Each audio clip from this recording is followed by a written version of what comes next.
Welcome back to the Higher Horology channel.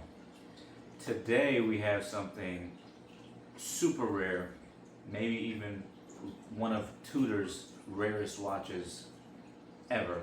And that's in part because this particular watch, if you've seen the short reel, you'll know. Today we have a Tudor Submariner. That's right. This is the transition, and I'm going to get up close, the transition between Tudor the Rose to Tudor the Shield, and becoming that Snowflake at the Snowflake hand versus the Mercedes. So let's take a closer look at the watch. I'm going to bring it close in about 2 seconds. And let's discuss a little bit about Tudor. All right, this is the Tudor Submariner 1969-1970 with papers, something you do not see at all because there's a 5% survival rate for these particular Tudors with papers. And we're talking, you see everything works. We're talking a rarefied air. The story behind Tudor, in an overview, is that Tudor was founded by the genius behind Rolex. He decided to establish Tudor in 1923 after establishing Rolex about 20 years prior. And Tudor was designed to be the working man's attainable Rolex, and as such, this Submariner, as you see, has the Rolex Mercedes hand still. As I turn it, you'll see we still have the Rolex crown, screw-down crown, same design, and the Rolex back oyster case clamping down the oyster case from the back. This particular Tudor is the aluminum bezel. If you look at the time frame, you'll see that Rolex also had the Submariner of this time. But what makes the Tudor special here is the fact that Tudor it was switching over in 1969-1970 when this watch is stamped for, to the crown and shield. You see the shield, which is the new design Tudor.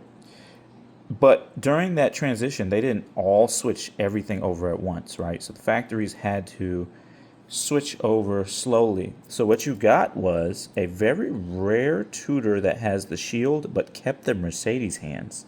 And this is a 7016 model Tudor. It is for sale. The website is now live. You can check this out at HigherHorologyCO.com. And we also live on all socials. You can find them there through the website or go to look at Higher Horology, TikTok, Instagram, Facebook.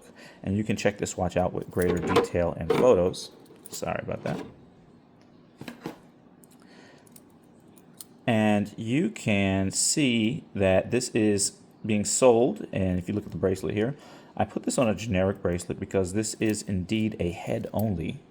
The only bad thing about this watch, or if you call it that, if you're a true collector of this particular model, is you can look at the lugs area and see that, yes, this is a 55-year-old watch, and it was indeed polished when it was serviced by Tudor every time it was serviced. And so you do have a little bit softening around the chamfer and the lug area and a little bit around that crown guard.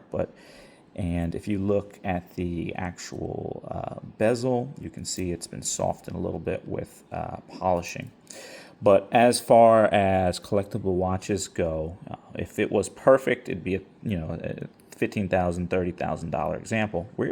I'm selling this very reasonably on my website, Chrono24, and you can reach out on social media. So that's a little bit about the Tudor. The Tudor Submariner. Rarefied air. Let's put it on the wrist and I'll show you what it looks like, and we can discuss the dimensions.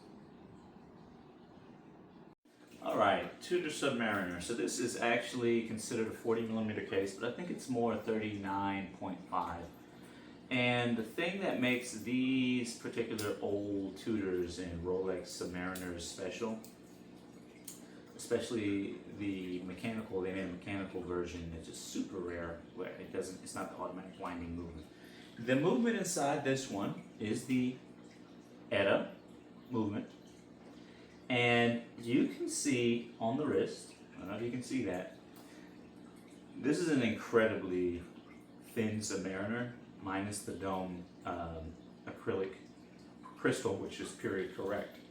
But the lug to lug and the sizing and proportions of this watch make it, if you ever had one of these old Submariner dive watches, they call it like a non-existent watch because it's incredibly light. The presence on the wrist is that you don't really notice it. And while I have it on steel, period correct steel, I did mention this model is for sale. I also have the rubber bracelet. You know, if you buy a new Rolex Oyster, it didn't come back in this time, but the rubber bracelet that transitions into the case, I have that to go with this watch, and it makes it an all-purpose watch. And it also has a NATO strap equipped that is also being sold with the watch that complements the pumpkin color of the tritium, luminous tritium hands that have aged. And you can really wear it, if you wear it on the strap, it's almost like it's not there, and you feel almost nothing. The bracelet is a little more substance, more like a modern watch, as people tend to prefer it. But really, these watches wear incredible, as opposed to like modern dive watches. And I think they're super cool, because odds are, especially on a 1 year like this, you're never going to see another one in the wild, or someone who's going to have one, or probably wearing it at the same time as you, because they're just, frankly, there's not that many that survived, because these were commissioned for the French military, as well as there was a defect with the crystal for a lot of the watches that destroyed them in the water. As well as, you know, having to get them serviced with Rolex and the service that they went through, and then the fact that this is just made for 1 year. Incredible to have paperwork and for this watch to survive. So you're really looking at, something that if it wasn't for missing the bracelet, a little extra polishing, this would be, probably will end up being one of Tudor's most significant watches and a museum style piece.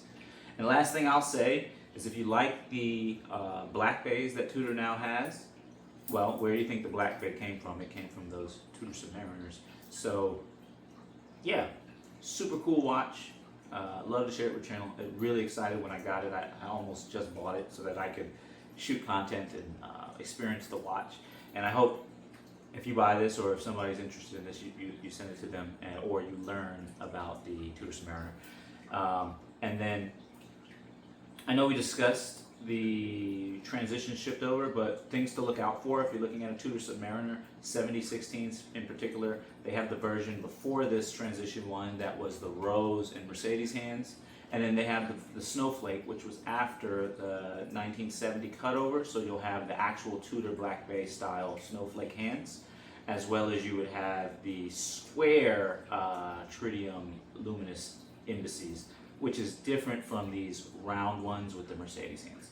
So really cool, different versions, things to look out for. Let me know which is your favorite, or maybe you like the Rolex Submariner instead. But me, I think this is fabulous. Thanks, guys. Oh, subscribe. I've got more watches coming out. If you saw at the beginning of the video, there was a quick drop of the next watch. It's actually, I'm going to shoot a short for it. It's a Baltic Prismic, which is a stone dial. So I have that coming up, and we have some other watches on the channel, another Tudor.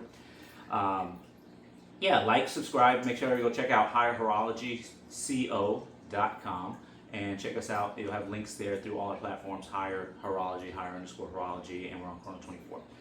Subscribe, let me keep doing these. If you guys like these, I'll keep doing them. Thank you. Thanks for watching.